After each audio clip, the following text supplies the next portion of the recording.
Hi, I'm Debbie Georgatos. Welcome to my show, America, Can We Talk? Today we're going to talk about the totalitarian cancel culture. John Guandolo joins me in studio, founder of Understanding the Threat, the MECCA of Chicago, and campus Islamic indoctrination trumped. And I'll tell you why these stories matter to you. Stay tuned. I am America.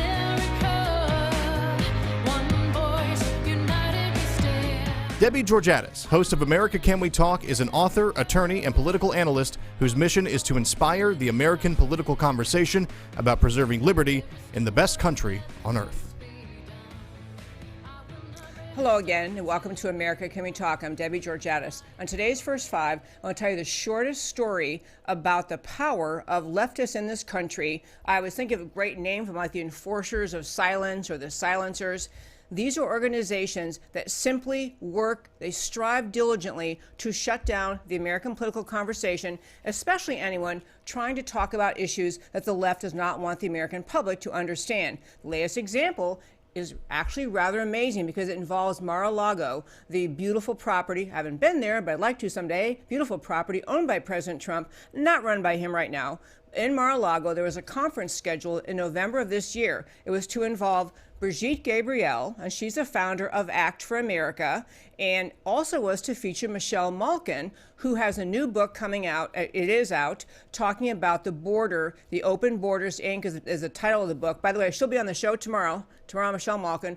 But the two of them are going to speak in November at this conference at Mar-a-Lago. The Southern Poverty Law Center, which has such the prettiest, cutest, quaintest sounding name, is absolutely the weapon of the American left to shut down political conversation, to silence anyone who dares say anything in opposition to what the left stands for, along with the ADL, what it stands for, anyway, that organization, ADL, the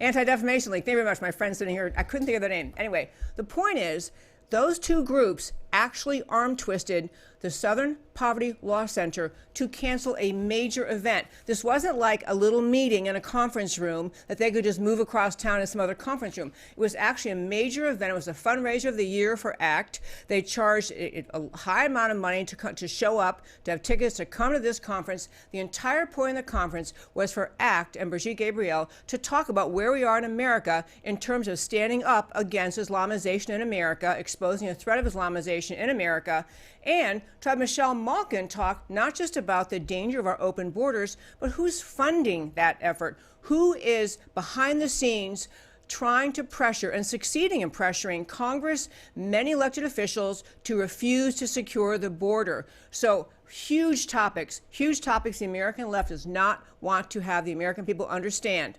So the consequence, at least this time, was the silencers won. Mar-a-Lago canceled their conference. And if you think that is just a, one-time thing, this happens over and over and over in this country. People trying to speak up about serious problems facing America. People trying to talk about the danger of Islamization in this country. The forces of money behind our border battles. These are issues the left does not want the American public to understand, so they shut down venues. They threaten private industries. And just stop and think about it. This Southern Poverty Law Center succeeded in getting Mar-a-Lago, an enormous business venture, a successful venture, an established organization. What in the world could they have threatened that would make Mar-a-Lago pull back and say, never mind, sorry, Brigitte Gabriel, you're out of luck, Act for America's out of luck, Michelle Malkin, you're out of luck. Whoever makes decisions for Mar-a-Lago decided it was easier to surrender to the silencers than to stand up for free speech in America. We'll talk about that more, but for now, that, my friends, is today's First Five. As I mentioned in the start, we have a guest joining us. In fact, he's in studio. In fact, he was giving me a little cue there because I couldn't think what ADL stood for. But John Guandolo is in studio, and I love having him here. He's been here before. I want to remind our listeners briefly who John Guandolo is. He's the founder of a group called Understanding the Threat. He is also a U.S. Naval Academy graduate. He served as an infantry reconnaissance officer in the United States Marines. He's a combat veteran. He served as a special agent in the FBI from 1996 to 2008, was recruited out of the FBI by the Department of Defense to conduct strategic analysis of the Islamic threat in America. He's president and founder, as I said, of Understanding the Threat. John, great to have you. Great to be back here. Thanks for having me again, Debbie. So quickly, if you would, just tell our listeners what Understanding the Threat is all about before we dive into our big story for today. What's it all about? So Understanding the Threat is the only organization in America that actually gives tools to police, citizens, elected officials, community leaders at the local, state, federal level to not only identify jihadi networks in their local area, but tools also to dismantle those networks and go after them, whether you're a citizen, police officer, a mayor, city council member, school board official, etc. Okay, so you mentioned, I had this question for later in the interview, but since you used the term, what do you mean by jihadi networks? So anytime I use terms that deal with Islam, I use the definitions that Islam teaches those words mean. So in Islam, a jihadi is somebody who wages jihad, which in Islamic law is defined as warfare against non-Muslims to establish Islam. Okay, so the network would be anyone who's part of an organization doing that, right? Yeah, Okay. any Muslim individual who's Sharia adherent, who's working to establish an Islamic state under Sharia, that's what a jihadi is. Okay, so not every Muslim in America, you're not saying every Muslim in America is a jihadi, right? No, I mean, what Islam's purpose, according to Islam, is to establish Allah's divine law, Sharia, on the earth. But there are people who self-identify as Muslim who, for whatever reason, don't want to do that, don't want to participate. So no, Sharia is the defining line, certainly legally here in the United States. Okay, so I want to just tell our listeners, I watched a film this morning, which John had mentioned a while ago. I think it came out in July of this year. July, Probably, I think, right yeah. around then. Okay, and it's called the Continuum of Jihad. If nothing else you do after this show, I want you to go to our website, AmericanCommunityTalk.org, under shows, drop down, list of links. I'll take you right to that video, the Continuum of Jihad. And the reason is this. Up until recently, many Americans did not realize that what we're experiencing in this country and watching happen in Western Europe and all over the world is actually a continuation of the teachings of Islam from the time of its founding, from the conduct of its founder Muhammad, and from the time of the founding of Islam till today. This jihad that John Guandolo was just mentioning to us has been going on sometimes in very extreme forms, very forward, very pushing, very growing of the jihadi, of the establishment of Islam, and then sometimes not slowing down because the teachings changed and slowing down because they got pushed back a little bit. But one thing that I think will just help you realize how serious this issue is, there is a link, or there's a portion that's in this film. I want to ask Matt, the wonderful producer, to have that ready to play. This is a short clip it's about a 3 or 4 minute portion of this Continuum of Jihad film that I'm urging you to watch. It's a very short portion in there, and I've even shortened it down more to play a short clip to show you in a visual map, just to watch what Muhammad's followers did in terms of engaging in aggressive conquest Islam, forcing Islam on non-Muslims around the world, around their sphere of influence, what they did just in the 400 plus years after its founding. Is that right? Yeah, all the way till the 1920s, yes. Well, all the way till if you today. watch the whole thing, right. Yeah, but I wanted to ask Matt if he can just play the shortened version with sound if we can.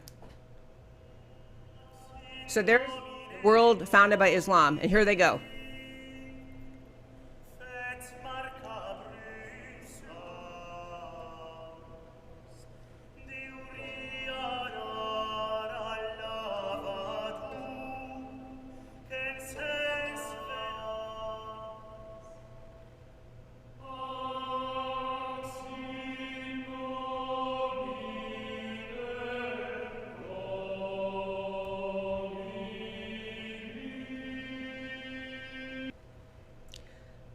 If you didn't know what I was showing you, the green area, so Islam, founded by Muhammad, and the whole Mecca Medina area, his followers, after Muhammad died, spread Islam by brutal, grotesque force onto non-Muslims all over that part of the world. These were not Muslims going like Christian evangelicals might and say, hey, let me share the Bible with you and tell you about Jesus and salvation and redemption and forgiveness.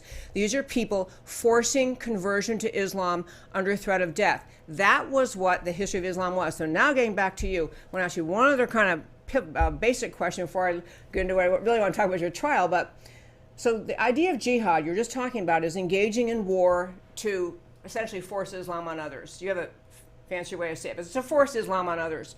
But in addition to violent jihad, which is what much of Islamic history is, there's another way in which Islam is spread. They use the term cultural or civilizational jihad. Can you explain that? Sure. So again, for your audience, the purpose of Islam, according to Islam, which they teach to children and at the highest schools of Islamic jurisprudence, the purpose of Islam is to make Allah's divine law the law of the land everywhere. The vehicle to do that is called jihad, which is warfare. But within that warfare, it's everything. It's information operations, it's political warfare, it's military warfare, it's propaganda, and deception is absolute a core of Islamic teaching, because it's better to deceive those who are non-Muslim in order to make Allah's divine law the law of the land than to allow Allah's law of the not to be the law of the land. And so this civilization jihad is like a massive counterintelligence operation. Yeah. That's what it is. It's showing up dressed nicely, acting nicely to a pastor, a congressman, a mayor, a police chief, whoever it is, and saying, I'm here to help. And this is what I'd like to do to help, because we all want the same thing, but they don't want the same thing. If you actually look at who they are and what they say when they're not talking to non-Muslims, when it's Muslims talking to Muslims, they say very clearly, they want an Islamic state under Sharia, because that's what Islam is. And that's really the essence of civilization jihad. Actually, I meant to one other introductory point, which relates back to the beginning of your film. You talked about Muhammad as everyone knows he's a prophet, the founder of Islam, or they call him a prophet and the founder of Islam. But part of what inspires modern day Muslims, and has since its founding of Islam, is how Muhammad lived his life and what devout Muslims are taught about following Muhammad's life. So can you talk a little bit about how Muhammad, once he had this revelation and he discovered discovered Islam, how he lived his life in terms of spreading it, what he did, and then the teachings that say you've got to do what he says. Right. So in the Quran, numerous times, it says that Muhammad is the perfect example. One of the quotes is exactly that he's an exalted standard of conduct for all Muslims for all times.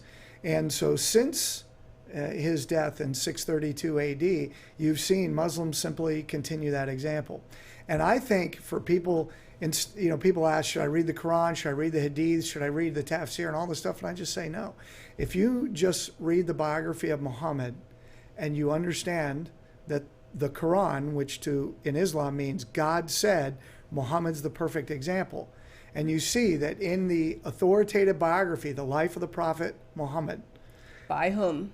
Well, there are different translations, but this was written in the 8th century. Okay. So we don't have the current edition is not the complete, but it's as complete as historically we can have it.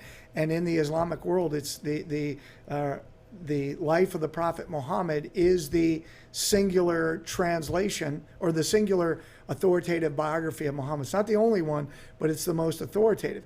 And if you just look at the table of contents, and what do you've got? You've got battles, raids, killing certain people, the beheading of 900 Jews after the Battle of Trench, which Muhammad himself takes part in, Muhammad participating in standing next to a person who he orders to be tortured, allowing the taking of sex slaves, commanding Muslims, saying, I, Muhammad, have been commanded by Allah to wage war against the non-Muslims until they testify there's no God but Allah. So that's the example, and that's all they've been doing. So to your other question about are all Muslims jihadis, listen, that's what Muslims are required to do. Muslims that don't do that do not constitute a different version of Islam. And that's the key. We're going to get to that later. There was a great piece on your website that was about a conference that happened in Minnesota on September 10th this year. There was at University of Minnesota, and there were someone on your site, I don't know if you wrote it, but a piece about these people presenting that we are here to essentially propose or lay out for you the peaceful form of Islam. But we'll get to that a little later. So so Muhammad, just to be clear, our listeners got that. He personally engaged in this slaughter of Jews at the Battle of Trench, somewhere between 500 and 900 Jews slaughtered by them at his hand or at his direction. And just to get the idea, that's known to pretty much every Muslim in the world. That's right. And he's the perfect man whose example should be followed. That's right. Okay, we'll come back to that later. So now, fast forwarding to you, so you have understanding the threat. You're trying to raise awareness about the actual teachings of Islam. One thing I learned from you, I have to say, John, I don't know when it was, years ago, but you always talk about the idea, instead of going to modern critics of Islam, and which then the Islamic community can say, well, that's not what we teach, that's just some critic, why listen to him? You frequently go back to what the Quran says, what the Hadith say, what the actual writings and the actual history of Islam is. It takes away the argument that you're misrepresenting. And I do try to do that. Can't always get there. You have an amazing memory for so much of that detail. But in any case, you have UTT, understanding the threat. You're working to raise awareness in America of what Islamic doctrine is. So you're up in Minnesota, which is the home of thousands of Somalian Islamic refugees in this country. And I don't know what the number is right now. Is it like 25,000? Do you know how many? Oh, no, it's there? probably closer to 80,000 or more. Okay. Some estimates are over 100,000, right? In Minnesota. And specifically in the Minneapolis-St. Paul area. Okay, so you have a very large Islamic Somalian community there. So I want to get around to, you were involved in a trial just a few months ago, or last month actually, Right. here in Texas, involving an incident that really had its genesis in 2016 when you were up in the Minnesota area trying to do the UTT job of spreading about the danger of radical Islam. So can you just tell, basically, you ran across a guy there who was then the sheriff, Stanek. Can you talk about that, how you guys got started connecting in 2016? Yeah, so let me start. So our team, we had been to, and I had been to Minnesota a number of times at the behest of people up there to come up. I had talked to numerous citizens. I'd actually gone into some of the communities where the jihadis lived and looked at some of the, I actually spoke with some of the police officers, looked at police reports that were made public after incidences, things like that. And so we had really done our homework. So by the time we got there in the fall of 2016, before the election, literally just 2 weeks before the presidential election. Oh, okay. And we spent an entire week there. I started up near the Canadian border and had meetings during the day and then would give presentations at night. And in one case, we had over 200 citizens at one of the presentations. And then the next day, drive, south a couple hours and have more meetings, do another presentation, sometimes meet with police chiefs, sheriffs, mayors, then would come down, all the way, working our way towards Minnesota while two of my other colleagues were doing the same thing, but they had gone kind of in a different direction and doing different areas, doing the same thing. And then at the end of the week, we met back in Minneapolis and had another event. And then what we did was we sat down and compared notes, plus all of the research and work we had done prior to ever coming there, because I had spoken in Minnesota numerous times prior to this. And then I wrote an article. And it's called, in Minneapolis, and the Twin Cities are lost. In this war, the Twin Cities are lost. And it literally lays out that from, at the time, in 2016, October, the governor, the lieutenant governor, the mayor of Minneapolis, the assistant, or the U.S. attorney, Andy Luger, the sheriff, Rich Stanek, all of them were working with easily identifiable Muslim Brotherhood jihadi terrorist groups like Hamas, doing business as the Council on American Islamic Relations, Muslim American Society, and others there in Minneapolis. And we're not only working with them, we're presenting themselves at public events, openly praising these organizations that the Department of Justice has identified as Muslim Brotherhood organizations in many cases. And in the case of CARE, a Hamas organization, that's Hamas being a foreign terrorist organization. So then we published the article, and that's the genesis for then what happened about 8 months later in July, or that's about right, July of 2017, when I actually met the sheriff at the National Sheriff's Conference. I want to jump in and say, again, if you go to our website, AmericaCanWeTalk.org, homepage under shows, go down, list of links. The article John's mentioning there, it's called In This War, Minnesota's Twin Cities Are Lost, full of information. And so I want to do two clarifying points before we get to the next thing.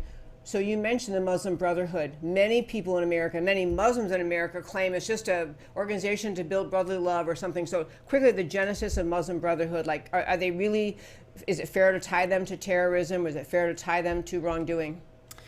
Yeah, very fair. So let's first start with the Muslim Brotherhood is the same objective as ISIS, the Islamic State, and Al-Qaeda. So let's start there. Hamas, a foreign designated terrorist organization, is an inherent part of the International Muslim Brotherhood. That's an inherent part. The Muslim Brotherhood leadership teaches that you must establish Allah's law in the land, and that you must fight the enemies and tyrants of Islam to establish an Islamic State. And their history is one where senior Muslim Brotherhood leaders have worked with Al-Qaeda. You've got Muslim Brotherhood in the United States working directly with people working against the United States. You've got documents that come from inside CARE's headquarters saying they want to work with Osama bin Laden. So yes, the Muslim Brotherhood is a threat to the United States. And CARE, you mentioned CARE, another organization that really tries to hold itself out as we're here to build bridges, we're the good guys. CARE, you use the expression, and I've used it too, CARE is Hamas, but very quickly where CARE came from, why you say that? CARE was created in 1994 as a part of the U.S. Muslim Brotherhood's Palestine Committee, which is Hamas in the United States. The other three organizations, the Islamic Association of Palestine, U.S. government said that's Hamas, the Holy Land Foundation, Hamas, the United Association for Studies and Research, Hamas, and then there's CARE. And the only difference is CARE is the only one that hasn't been identified by the government and indicted, which is outrageous in and of itself because it's all part of the same. So CARE was not an unindicted co-conspirator in the Holy... They were not only an unindicted co-conspirator in the Holy Land Foundation trial. Right. I think more importantly, the Department of Justice identified them as part of the Muslim Brotherhood's Palestine Committee, which is Hamas. So those organizations in place, so you're speaking, when you wrote this piece, these people in Minnesota, you mentioned very high-level elected officials working with these organizations, you are identifying, because you know the history, that they are jihadists in some connection, but they're working with them without knowing that. Isn't that right? I mean, they think that they are somehow doing good, doing the best thing you can do in America to help. I mean, aren't they being duped, I'm getting at? So I don't know. I would like to hope that the governor, lieutenant governor, and the mayor and the U.S. attorney and the sheriff and others were just ignorant. But that means they're ignorant to the point of being incompetent. And here's why I say that. And in some cases, I would argue criminally negligent. Mm-hmm. And let me explain why. Our law specifically says, for instance, for a doctor or lawyer, if you do something that's unprofessional, you can be cited certainly by the bar association or something for unprofessional conduct. If somebody dies as a result of your unprofessional conduct, legally that can be charged criminal negligence. As a doctor, you're saying, yeah. Yeah, something like that. And people actually, when I was in the FBI, I actually sat in some of those with regards to pharmaceutical, malpractice and all these kinds of things, and drug abuse and a doctor acting. Well, if you're the governor of Minnesota and you're creating policies for the state, working with people, and they're hostile and they're jihadis, and you don't know that, you don't get to say, well, I just didn't know. You have a professional duty. The oath of office comes with the legal standard to know or do due diligence to know all enemies. Now, here's where it kind of breaks down even farther. In the case of the sheriff, he not only said, I'm working with this particular imam, I'm making policies for the department. And he lists out some of them. He's publicly listed out what he's done. And then we see that these are jihadis, and that's the problem. Yeah. Okay, I'm torn because I want to get to more of the story. I have, for our listeners, I made a clip of Sheriff Stanek.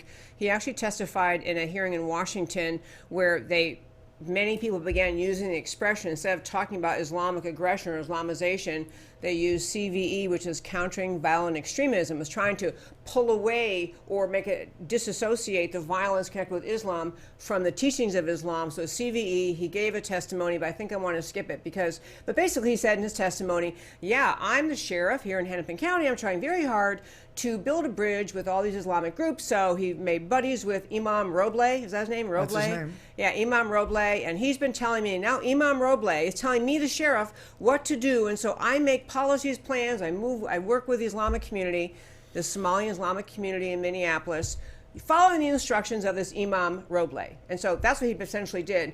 I want to be sure we get to your story. And if I play that clip, it's going to be too long, I think. So. Okay. Okay. So I think what the next step is, if we look at what happened when he becomes sheriff in Yes, 2007, going forward until he just left office in 2018, Hennepin County, which is essentially the Minneapolis area, Yep.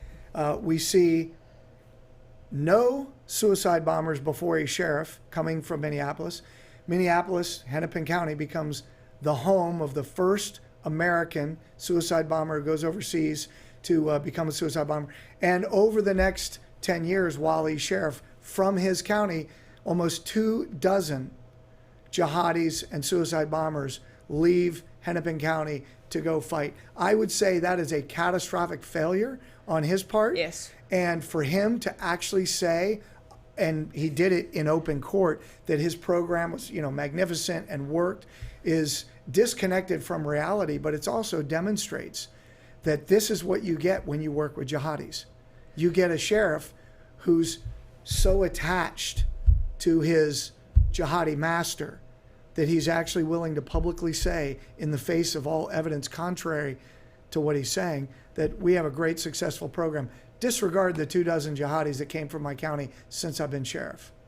It is truly breathtaking. No one else would count that as a success. I mean, when you point to that outcome, that you had jihadis in the very region he says, we're establishing great relations because Imam Roble is telling me how to do it. And it was very, the clip is very boastful. That's how I felt about him. Just boastful. I figured it all out, and I'm doing the greatest thing ever. But anyway, he's built the way to interact with these Somalian immigrants and Muslim immigrants in his area is to work with an imam. At the same time, the community is sending jihadists overseas to kill people. Okay, but I want to move on to your trial. So you ran into this sheriff again in Reno, and just glossing over you were at some event in Reno. It was a sheriff's presentation. Right.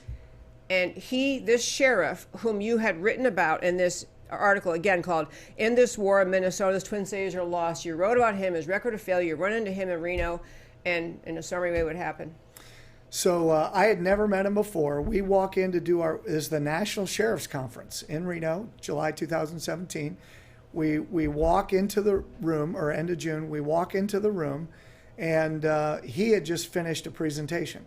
So I recognized his picture, I introduced myself, and that was the end of it. And he asked, I'd like to speak with you. Would you meet with me after? And I said, okay.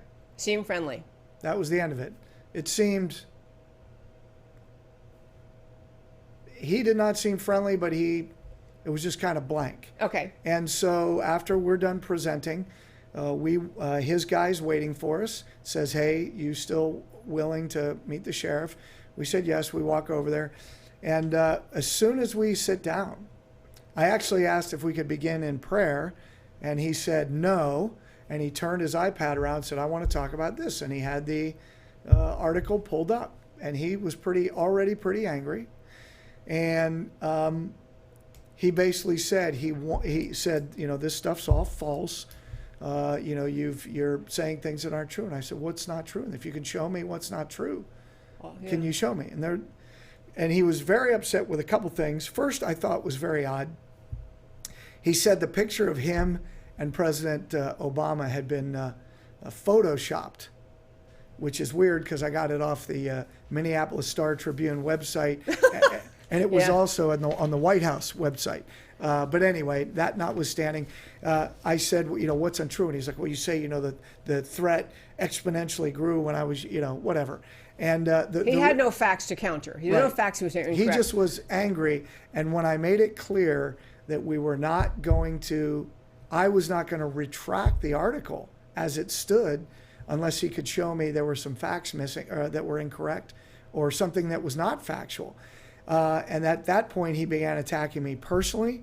He attacked my military, or certainly this is the way I took it, my Marine Corps, the fact I was a combat veteran. He attacked my FBI career. And then in the end, It got a little physical. he's made some very rude comments. He stood up. I stood up, eventually the rest of the table, and he stepped into me. He chest bumped me. I pushed him back. As soon as I did, he grabbed my tie, and he was literally strangling me. It turned into a brawl, and it was broken up, and that was the end of it. As far as I was concerned, it was two guys having a dust-up. Well, he tried to charge me criminally in Reno, Nevada, which obviously went nowhere because he assaulted me first, but there were certainly no facts that I assaulted him. And then he sued me civilly, and he's been suing me civilly for the last year and a half, and that trial just ended 2 weeks ago here in Dallas. It did. And you know what? I wish we had an hour to have you tell listeners a lot of things about the trial. It would cause you deep upset to recognize our judicial system has fallen to the point of how this trial went. But I want to focus on one thing. There was something you told me about the testimony where he was asked, I don't know if it's by your lawyer or his lawyer, essentially, he, the sheriff who initiated the altercation, who didn't like your article pointing out his failure in actually handling the Islamic threat in Minneapolis, but he's asked a question on the stand, essentially, why did you bring this litigation? What was his answer? So it was his attorney. It was the last question he was asked while he was testifying. Why did you bring this forward? And he said, to silence that man, he pointed to me, and to shut down UTT, understanding the threat. Because he was convinced that we're just, what we're doing is just, wrong from his perspective. I got to tell you, that is such a great way to close this interview. We'll have to do another time with about the trial. But what he's saying is the same attitude the Southern Poverty Law Center has, the Anti-Defamation League has, is if I don't like what you're saying, you can't say it. He sued you over this, dust up between two grown men. He's a lot physically bigger than you. Dust up between two grown men. But he said in the trial, the bottom line was, I want to shut you up. And maybe this is too hard a question to ask you, but what is the mindset in his worldview? It's like he's just embarrassed because all this work, he's suddenly seen all this work he did building this Islamic community relation made him look foolish because you pointed out, and all the jihadis are coming out of your district. I mean, or is it just kind of that I can't be wrong at this point? Maybe you don't have an answer for that, but I think it's bizarre why he even brought it. So I do have an answer. My experience in the last, certainly while I was still in the FBI, I saw this, but, over the years, whether it's a 3 or 4-star general, a senator, a congressman, a mayor, a police chief, a sheriff, a pastor, these relationships and especially this one he formed with Imam Roble and a couple others that he works with what I call, suit-wearing jihadis. The whole purpose of these jihadi leaders building this relationship with leaders in the community like Sheriff Stanek, once they make that and build that relationship, that individual is going down with the ship. They have married their entire professional reputation to this individual, and they will never break it, and they'll go down kicking and screaming. We have seen it across the board. Okay, John, we're going to have you back another time. I mean, I always say that to you, but again, we'll have to have you back another time. Thank you for taking time today to come in. It's just a fabulous window on you recognizing what's happening in Minnesota, you exposing it, and he's kind of epitomizing what the civilizational jihad is all about. Oh, he's a classic example. Yeah, he's an example of someone who's been completely manipulated by civilization jihad, where he thinks he's the good guy as he stands up for Islam. And they said that in court. He's good, I'm evil. That's what they said in open court. That's the way it works. And if I could just encourage people that want to learn more, understandingthethreat.com is our website. I appreciate you putting all those links on there, but I certainly encourage people to go sign up for our newsletter, and you will get not only the articles, but a lot of other information through what we do. Yeah, I'm going to encourage listeners to. I love their website, understandingthethreat.com. You can learn so much, and it's things you learn there that you will not hear in mainstream media, to say the least. John, thank you so much for coming. Thanks very in. much for having me, Thank you. Debbie. Really appreciate it. Okay, we have two more stories I want to try to hit today. I know Matt, the wonderful producer, is now cringing since he sees the time and he thinks I can't talk fast enough, but I can. I want to turn quickly to just another story related to this subject of Islamization in America. There is an organization, and it's called, the acronym they managed to create is MECCA, and so MECCA. It is the Muslim Educational Cultural Center of America. It's based in Chicago, so it's MECCA in Chicago, and it touts itself as an organization trying to build bridges of understanding, support Muslims in America, help everyone understand each other, all these lovely sounding thoughts. Now that you know a little more from listening to our interview with John Guandolo about what exactly is Islamic doctrine, that the mission of Islam itself in the founding documents, in the founding of the founder itself, Muhammad, is to spread Islam and the law of Allah, which is Sharia, Allah's law, all over the world by force, duplicity, whatever it takes. So this organization, MECCA, trying to hold itself out as moderate, has managed, because it has such a happy sounding description of its mission, has managed to get elected officials to show up and talk and cheer them on. Just a few of the players involved with them. We have September 20th. They hosted Imam Zaid Shakir, who delivered the Friday sermon. His writings and speech, he's prone to conspiracy theories, extremism. In 2001, Shakir argued that American Muslim community must consider political options, including guerrilla war. This is an American imam they're letting speak. He urged guerrilla war in 2001. He claimed the U.S. inflicted terrorism on the world, suggested it would be acceptable for Muslims to attack U.S. military forces. That's their idea of a peaceful guy. They have another one, September 29th, at the MECCA Center, hosted Linda Sarsour. We talked about her many times on the show. She actually got fired from the women's movement. Radical anti-Semitic Muslim woman, hates Jews, hates Israel.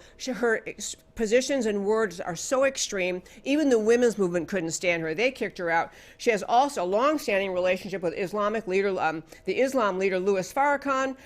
She supported Razmia Oda, a Palestinian terrorist deported from the U.S. for lying about his previous terror convictions. Bunch of other things about her. One more person I'll mention, in the opening ceremony of this mega mosque, their term mega mosque, Sheikh Kifa Mustafa, Imam of the Orland Park Prayer Center. He appeared cutting the ribbon with Imam Hassan Ali. This guy, Mustafa, history of supporting violent anti-Semitism, served as an employee of the Holy Land Foundation here in Texas, convicted of providing material support to Hamas, a terror organization. He serves with them. It's okay with this MECCA group to have him as part of their organization. I could go on and on and on, but I'm almost out of time. I don't want Matt to quit his job over there. So that is really, to wrap it up, if you think this is an isolated thing that happened with the sheriff in Minneapolis, or you think the stories you hear isolated, it's all connected. It's all connected by the foundational doctrines of Islam. That is the danger we face. This is what Brigitte Gabriel wanted to talk about at her meeting in Florida, which has been shut down. But they're fighting it. Maybe they're trying to get it back on the calendar. One last quick thing: why so many Americans deeply and truly appreciated the election of President Trump was that he spoke during his campaign about the idea we're going to stop bringing Islamic terrorists to this country. We're going to adjust our visa policies, our immigration refugee policies, to protect American citizens. Trump took it one step further. His administration, the head of the U.S. Department of Education, announced that they gave notice to the Duke University, Duke UNC Consortium for Middle East Studies, which just last year got $235,000 in your tax dollars, federal government tax dollars, going to these two universities, UNC and Duke, for their Consortium for Middle East Studies. And the reason that Trump announced that they're going to stop funding it unless they shape up is that the organization claimed it was all about helping train people to go into foreign service and share understanding in foreign languages. The reality is Islamic indoctrination, mockery and dismissal of the seriousness of Christianity and its place and purpose in the world, mockery of Judaism and its place in the world. The short story it was essentially advocacy for Islamic indoctrination. And these kind of things, recently we talked about in the show, we had one senator spoke up in Washington and said, why do we have Confucius centers funded on these U.S. campuses, the public universities?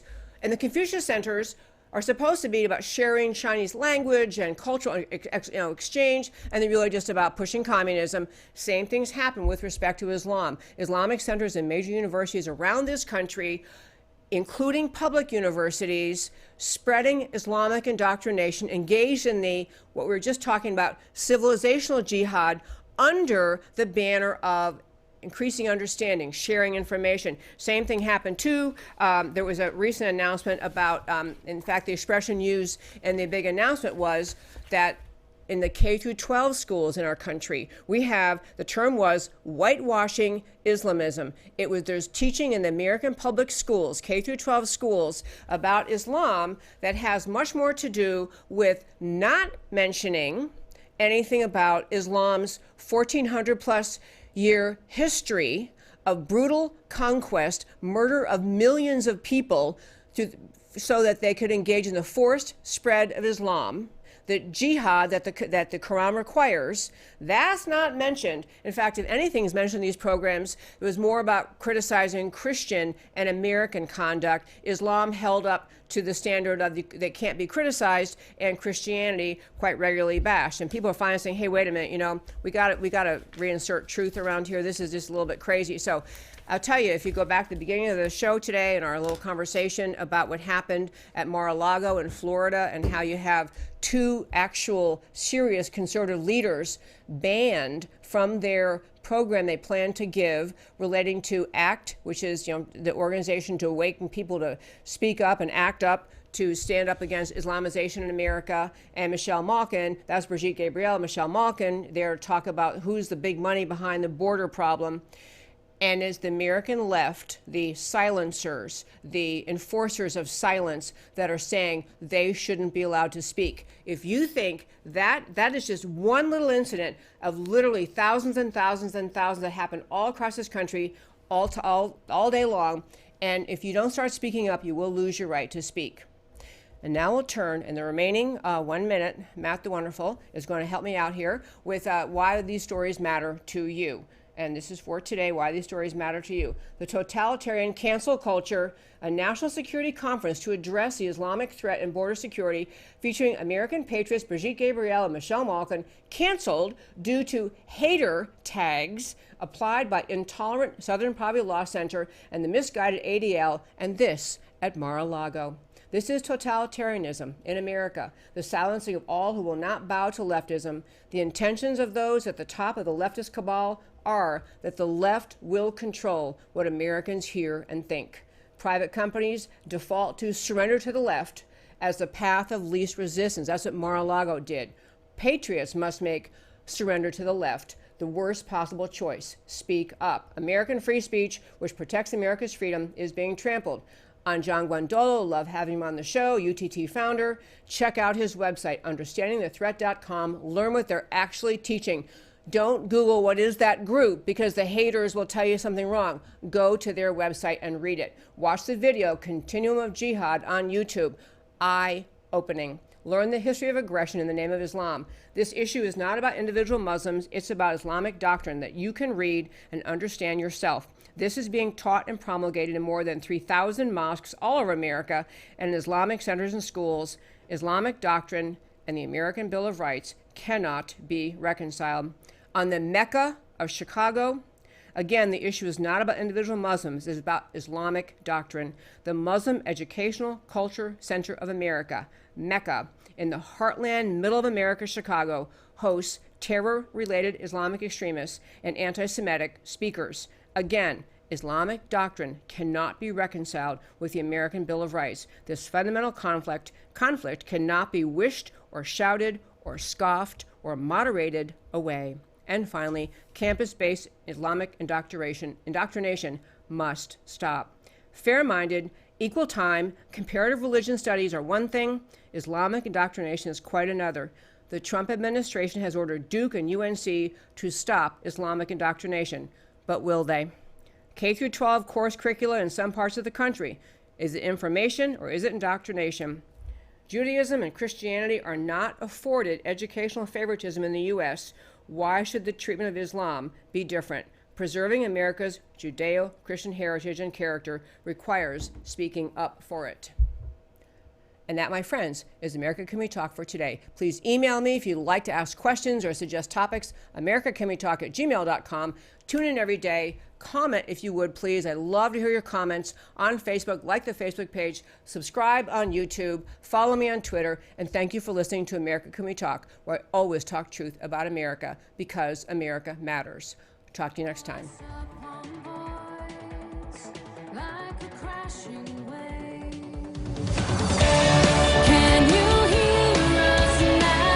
America Can We Talk? Truth about America. Can you